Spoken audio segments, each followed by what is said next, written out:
Assalamualaikum warahmatullahi wabarakatuh. Kembali lagi bersama saya Irawan dalam channel Bejango.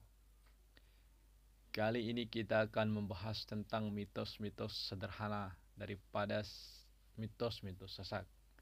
Kemarin kita sudah membahasnya, namun hanya beberapa. Kali ini kita akan membahas mitos-mitos yang lain daripada mitos yang sudah kita bahas di video sebelumnya.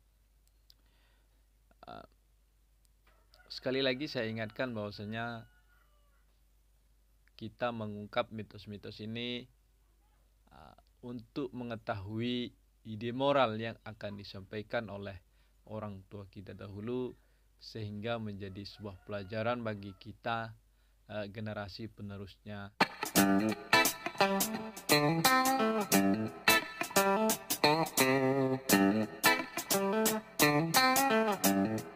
Nomor 1. Orang yang hamil istrinya gondrong. Ini adalah sebuah tradisi dan sebuah kepercayaan bagi masyarakat Sasak. Kalau istrinya hamil, maka tidak boleh mencukur rambut. Tapi kalau saya memang gondrong ya guys, bukan istri saya lagi hamil. Menurut mereka, kalau si suami yang istrinya lagi hamil, dia memotong rambut, katanya perut istrinya itu akan gatal-gatal guys. Memang, jadi ini adalah sebuah kepercayaan.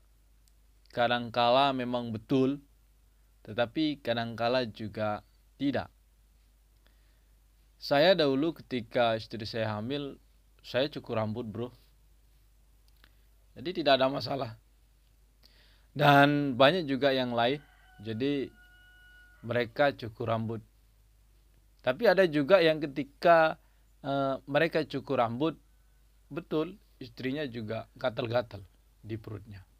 Tapi di balik semua itu memiliki pesan bahwasanya seorang laki-laki yang hamil istrinya tidak boleh memotong rambut, karena kalau memotong rambut maka banyak kesempatan bagi seorang laki-laki untuk merayu seorang perempuan yang lain. Dan itu merupakan sebuah tanda bahwasanya seorang laki-laki itu istrinya lagi hamil, dan tidak boleh seorang perempuan itu dirayu oleh si laki-laki itu. Artinya kegondrongan itu merupakan sebuah tanda bahwa lelaki itu memiliki istri yang sedang hamil, dan perempuan yang lain nanti tentu akan diharapkan untuk menghormati lelaki itu kalau misalnya lelaki itu ingin merayu seorang perempuan tersebut. Nomor 2. Membuang cuci tangan ketika makan di depan pintu.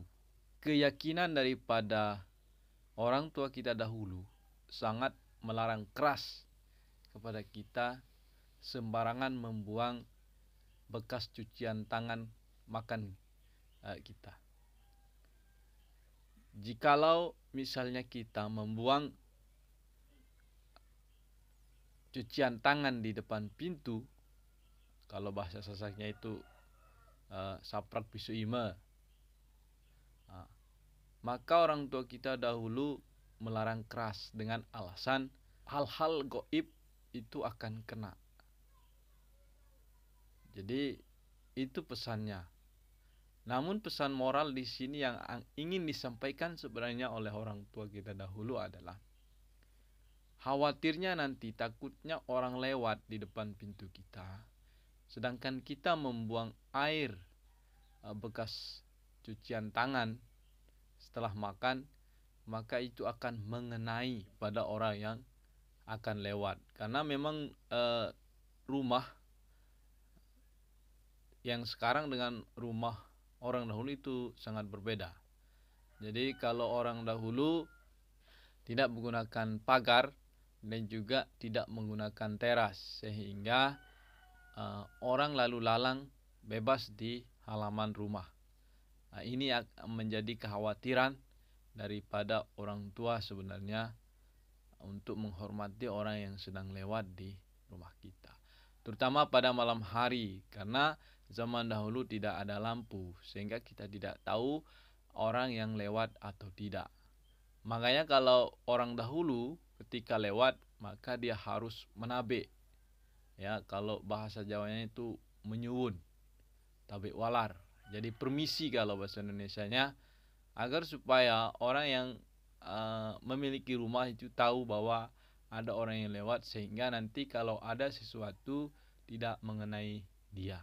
Jadi itu dulu teman-teman tentang mitos-mitos Sasak yang perlu kita sadari, kita ambil hikmah, kita ambil pesan moral yang ingin disampaikan oleh orang tua kita dulu.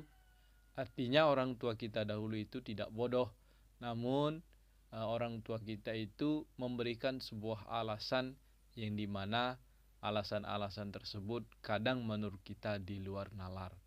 Namun pesan yang ingin disampaikannya itu sangat baik sekali.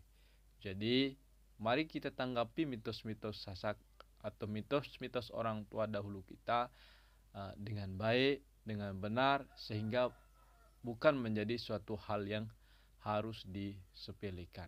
Baik, itu saja pembahasan kita kali ini. Mungkin ada mitos-mitos yang lain yang ingin disampaikan oleh teman-teman, ingin dikupas. Tentunya silahkan komen di bawah. Sekian dari saya, kurang lebihnya jangan lupa like, subscribe, and share. Wassalamualaikum warahmatullahi wabarakatuh.